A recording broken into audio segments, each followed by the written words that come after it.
Hello everybody, I'm Roadblock, and this is a Raid Shadow Legends video. Starting to get my voice back, starting to get a little bit more energy. Very happy about that. But let's go ahead and jump into the video today. So we're going to be talking about the free-to-play challenge account. Again, of course, that's kind of what most of what my content has been lately.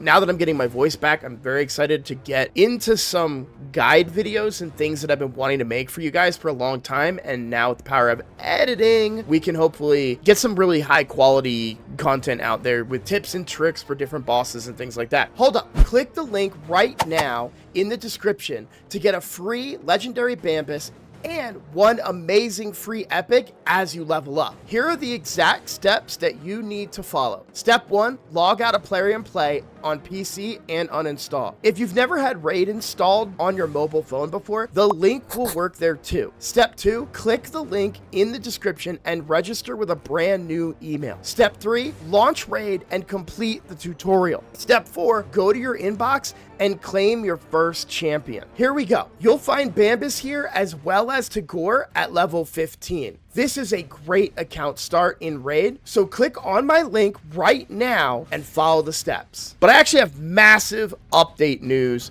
for what's going on the account today. Now, we are over energy cap right now. That kind of just happened before I went to record the video, but I have a very specific area that I'm going to dump that energy into now, and that all revolves around everything that happened today, because a lot happened today. It's been a very, very good day for the account. First things first, Lady Anabelle never lets you down when it comes to Bommal.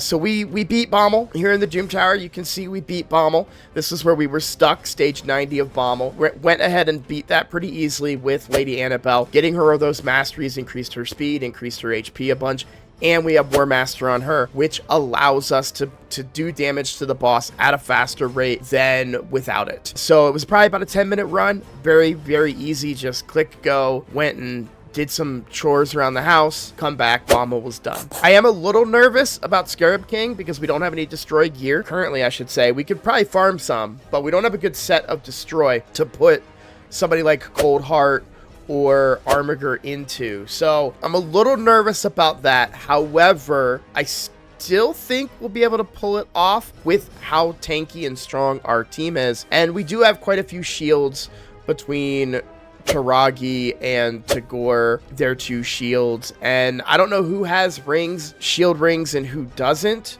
given recent developments. But what I do know is that Lady Anabelle can wear a blood shield ring, so I would not put it past possibly just putting Lady Anabelle in there in a blood shield ring and just letting it take 30 minutes to finish, to be completely honest with you. I think she'd be able to heal through the damage. Not 100% sure about that, but I do think she'd be able to heal through the damage. You saw Live Arena just pop up. That reminded me to say that I did do my Live Arena fights, so we're back on track there. Hopefully I'll get my 5 today. We're getting very close to the end of the month, which means that Primal Quartz will reset, and we'll be able to get more Primal Quartz to potentially get a Primal Shard and see what we can do with the account. We are over the halfway point, I would say. Yeah, so we're getting towards the end here. But let's talk about everything else that we did. So in the missions, you'll see we are now at upgrade and affinity bonus to level 9.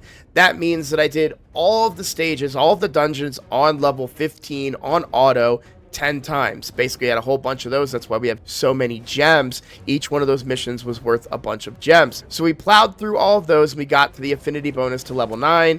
This one's going to take a while. I may have to start spending energy in there to be able to do, or gems in there to be able to do it off of the refreshes, because essentially what I'm looking for is stuff like this, right? A lone arbiter or a lone champion that I can actually beat by myself. You got to be careful though, because it's not just lone champions are not enough always. For example, there's an Iasu here. This guy is gonna wipe the floor with me. Despite the fact that I have a speed aura and I would like to be able to go faster than him. Maybe. All right, let's go. shout out to whoever that guy is for leaving your solo guy in there and letting me get that win. So like this one looks like something you could win, but they have a speed aura here, right? I'm gonna lose the speed battle. My silver is quite low, and that's because we did another thing that we've been talking about doing for a long time. I'm getting the energy back, guys. I'm getting it. I'm ready. I'm pumped. I'm active. I'm playing the game again. It's great. We went ahead and put Guardian gear on one of our champions. It's actually improved quite a bit. 228 speed. We lost about probably 10,000 HP.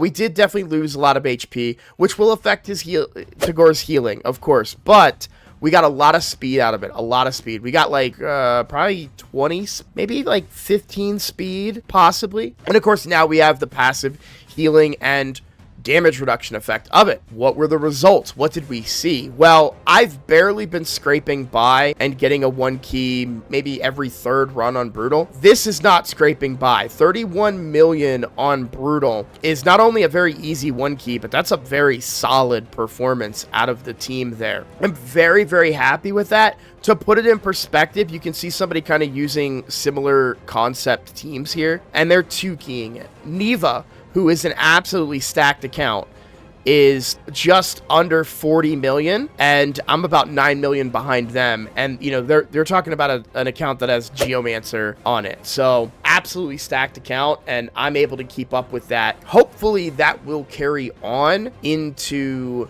Nightmare and hopefully lock in more 2 keys on Nightmare, which can get me more resources, and maybe we start dabbling and seeing what we can do in Ultra Nightmare, right? What we're looking for would be 20 million a key. I mean, it'd be better if we could do 30 million a key, but that's asking a lot. I'm in a bit of a predicament, right? I have more Guardian gear to hand out. The problem is the current gear that I have kind of ruins what my Ugo is going to be used for. The Guardian gear options that I have, like I have speed Guardian boots, right? I just pulled an HP chest that I don't have the silver to level right now, but the problem that I run into is a massive drop in my accuracy levels if I put her in Guardian. Now that doesn't matter that much per clan boss, but for everywhere else in the game, Arena, Hydra, like all the other, shoot, even dungeons where I could use that decreased defense,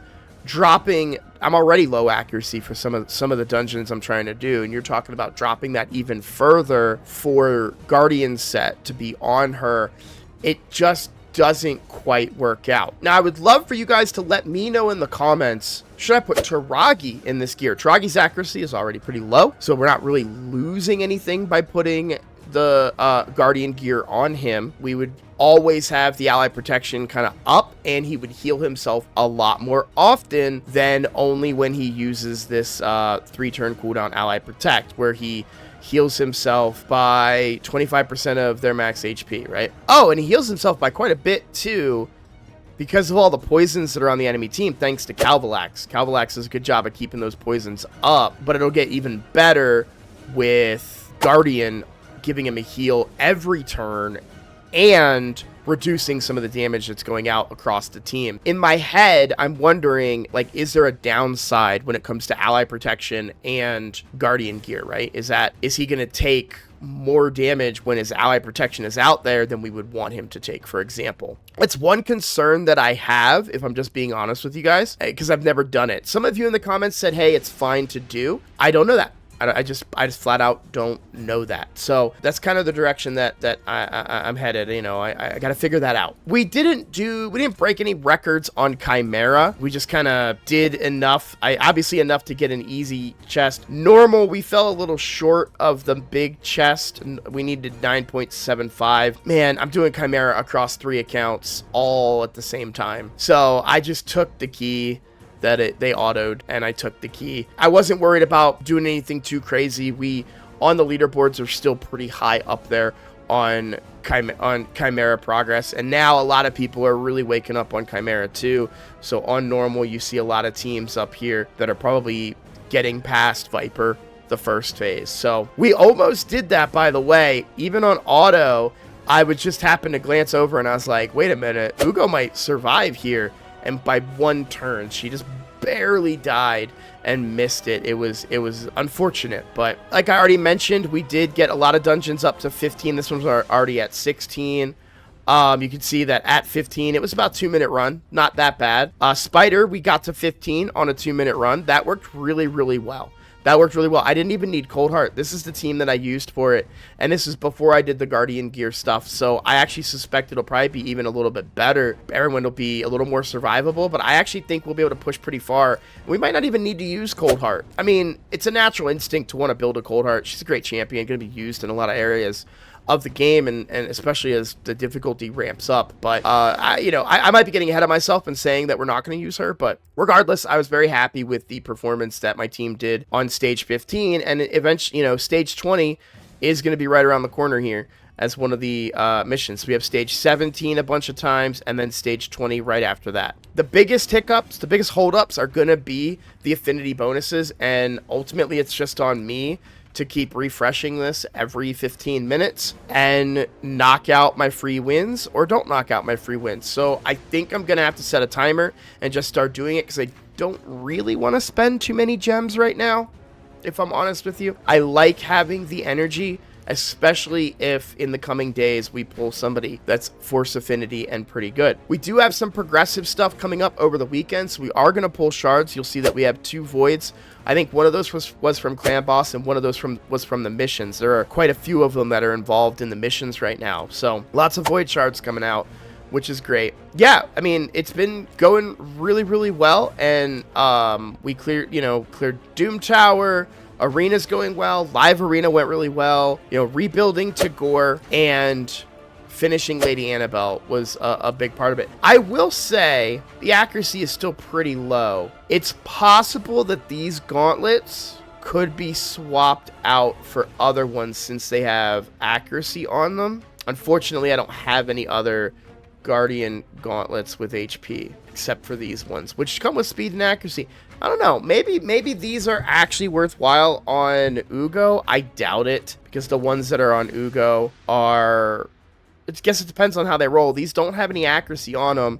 I'd be taking an HP loss, but gaining Guardian, it might make it worthwhile. I'll have to toy around with it. We need to get our silver back up. Oh, that reminds me, the very last thing I wanted to mention to you guys, right? Getting that silver back up. And how are we going to do that? Well, we're actually going to be able to farm stage 20. Let's go. This was an auto run. I'm not yet sure if it's 100%. I literally did this run right before I started up recording. That's where I'm going to put my energy overnight. Now, obviously, we're not going to get this tournament done today, the Queen's Fury tournament. I'm not that concerned with completing it. It would be nice to get this at the same time within the next 4 hours before the Awakening boost expires. But, oh, you know what? Let's do that for you guys really quickly. We have enough to buy one of these. Let's see if we can get something here. Now, wish list wise, yep, that's all correct. We only have the one legendary that we care about, because we're not going to get a 6-star one for Alice. I would rather not get like a 3-star for Alice that's an instant sell. I would rather get one for maybe a legendary that we happen to pull later. So an epic is somebody I have? Nope. Ooh, but it's a 6-star. I wonder what that sells for. So let's talk about this very, very quickly. I know the video is getting a little long, and I don't mean to do that, but I'm going to save this. However, it's important to note that between these two, we have enough for a big boy. I would save that for an event where summoning that big one can get me something. Now, I don't know what's going to be involved in the upcoming event tomorrow, the Hero's Path. I don't know what that's going to be. I haven't even read any or heard of any speculation yet, whether it's going to be like dungeon divers or souls, or it's probably shard pulls, since we're going to be in a progressive chance. So I doubt souls will have anything to do with it, but I still think it's worthwhile saving that, right? The odds of me pulling a soul that I'm going to use are so low, but it's very, very good to get 3,000 points in a deck of fate or something and get rewards that way. So we really want to make sure that we're benefiting from the fact that we have these relatively trash souls that we can use to get resources later on in the game. So we'll hold on to them, and I could sell them now and have that 1,000, but look at how good I am at saving, right? So there's a chance that I would be like, whatever, I'm going to pull it. Let's pull the Eternal. Let's go. So we want to save that. So that's kind of like a good method, right? If you're afraid you're going to spend those shards, don't buy them. Just save that stuff up. and use it on a rainy day. Well, we'll call that a video. I just wanted to say thank you guys so much for all of your support. I know things have changed a lot on the channel here, and I have been absolutely struggling, but we are back. I'm feeling better than ever. I feel like tomorrow is going to be even better than I am today. I'll be able to talk more regularly, so I'm very happy to be recovering and doing better in that regard. So we should see a lot more updates, maybe even a couple of days with 2 videos. Hopefully my editor's okay with that. The only other thing that I wanted to say is that if you guys are new here, the best way to support me is to subscribe. We are making a push for 5,000 subscribers. That is a personal goal of mine, and I want to keep pushing in that direction. We are closer than ever before. As of right now, we are at 4,363 subscribers, so probably, you know, a little over a third of the way there, I'd say. So if you haven't already done so, please consider doing that. It really helps me out and would help grow the channel so that we can make more content, better content.